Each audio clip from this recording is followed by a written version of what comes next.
Le rêve de chacun, notamment pour les seniors, eh bien, c'est d'avoir un appartement qui lui ressemble. Quand je dis qui lui ressemble, évidemment, je pense à la cuisine, à la chambre à coucher, à la salle de bain ou encore au salon.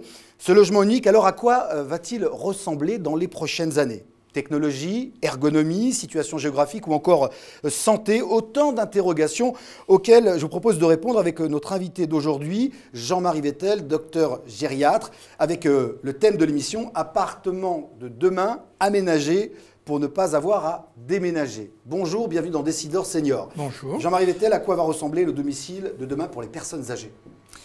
Le domicile idéal, d'abord, il ne faut pas avoir les yeux plus grands que le ventre, il ne doit pas être trop grand. Car il faut savoir adapter les activités nécessaires aux efforts possibles. Et ça, c'est vraiment un point déjà essentiel. Les gens voient souvent trop grand. Donc, il ne doit pas être trop grand. 2, il faut s'y sentir bien. Ce que je veux dire, c'est qu'il faut avoir un sentiment de sécurité. Et ce n'est pas simplement en mettant des cadenas sur la porte qu'on a un sentiment de sécurité. Il y a le quartier, il y a l'environnement.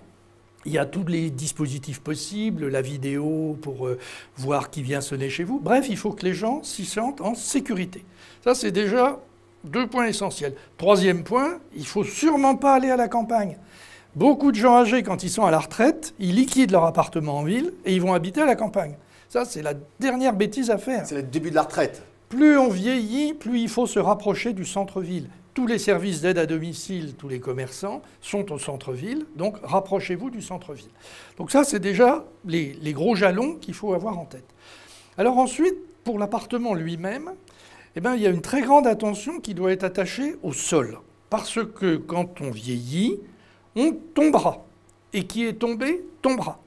Donc il faut savoir que si on se casse la figure, il vaut mieux se casser la figure sur quelque chose de pas trop dur.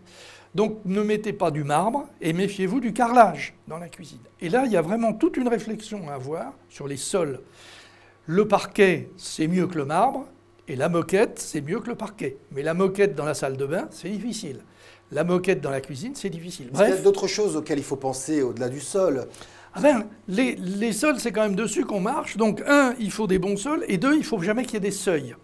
Alors, aussi bien les marches, bien sûr, que dans un appartement, mais surtout les tapis, les moquettes qui vont déraper, etc. Ça, ça fait partie des choses essentielles. Bon. Alors, ayant réglé ça, 3e chose fondamentale, l'éclairage.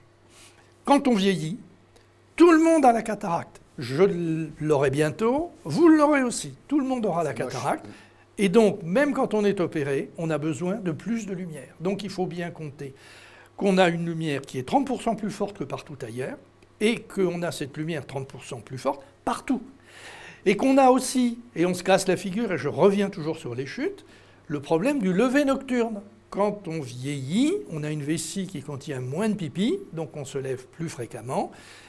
Il est tout à fait normal d'avoir 1 ou 2 levées nocturnes, et c'est là que les gens tombent. Et donc il faut se faire installer des chemins lumineux, c'est-à-dire soit un truc qui s'allume quand vous vous levez, soit des petites veilleuses qu'on dispose dans des prises électriques, dans le couloir, dans les cabinets et autres, pour ne pas se casser la figure à ce moment-là. Ce qui existe déjà, notamment avec certains lits, vous vous levez du lit, ça allume la lumière principale. Dans des appartements bien fichus, ça se fait. Et ça deviendra de plus, et ce n'est pas une mode, c'est absolument nécessaire, et ça diminue les chutes. C'est les nouvelles technologies, finalement, qui vont aussi permettre d'avoir des appartements plus adaptés à la personne âgée. C'est ce qu'on peut espérer. On peut espérer que, d'abord, les appartements ont été étudiés avec des ergothérapeutes pour qu'ils soient bien fichus, ce qui n'est pas le cas actuellement, et donc que dès la construction, ils soient bien fichus. C'est-à-dire que quand on construit des HLM ou des appartements, quels qu'ils soient, d'emblée, il y a une réflexion en se disant il y aura peut-être des gens âgés qui vivront dedans, et il y en aura sûrement. Et puis, il y aura peut-être aussi des jeunes handicapés.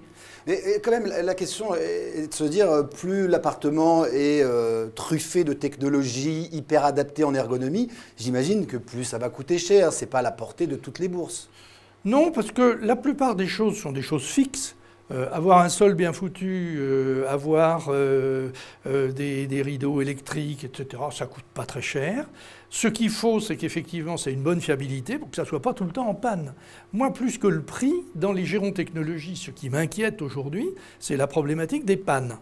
Donc il faut trouver des systèmes qui soient fiables et il faut qu'ils soient adossés à des boîtes d'une certaine surface et pas à des start-up. J'aime beaucoup les start-up, mais quand ça tombe en panne au bout de 2 ans, il n'y a personne pour réparer. Donc ça veut dire qu'il faudra non pas truffer, mais mettre quelques gérontechnologies bien au point.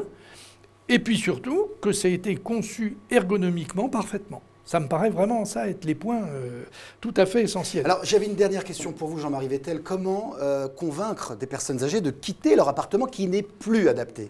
Alors, il faut faire des émissions comme on le fait aujourd'hui. Il faut aussi que les familles fassent pression, que les gens intègrent, qui seront forcés un jour de déménager de là où ils vivaient précédemment. Il est rare ensuite que par la force de la seule intelligence, les gens déménagent.